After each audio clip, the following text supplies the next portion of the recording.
कोल्हापूरमधून वंदे भारत ट्रेन सुरू करण्याची घोषणा झाली आहे. मुहूर्त देखील निघाले, पण अद्याप गाडी सुरू झाली नाही. ही गाडी राहू दे, पण किमान राज्य शासनाने सांगली पुणे शिवाई गाडी तर सुरू करावी, अशी मागणी नागरिक जागृती मंचचे सतीश साखळकर यांनी केली आहे. ते म्हणाले, कोल्हापूरमधील मुंबईला वंदे भारत ट्रेन सुरू होणार होती, त्याची घोषणा देखील झाली होती, अनेक तारखा दिल्या, पण ही गाडी काही सुरू झाली नाही. पण सांगली पुणे या शिवाई गाडीला पण ठेंगा मिळालाय. नाशिक कोल्हापूर गेल्या आठवड्यात साताराला पण शिवाई गाडी मिळाली आहे, पण सांगलीला मात्र ही गाडी मिळालेली नाही. सांगलीचे पालकमंत्री असतील अथवा सत्ताधारी पक्षातील आमदार हे नेमके सांगलीसाठी काय करत आहेत, असा सवाल साखळकर यांनी व्यक्त केलाय. कामगारांसाठी भांडी, लाडक्या बहिणीसाठी 1,500 दिले म्हणजे सगळी जबाबदारी संपली असं होत नाही.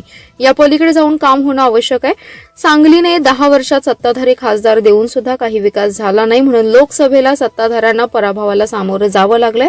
आता वंदे भारत ट्रेन नाही, शिवाई गाडी नाही, त्यामुळे येणाऱ्या विधानसभेवर परिणाम होण्याची शक्यता सतीश साखळकर यांनी व्यक्त केली आहे.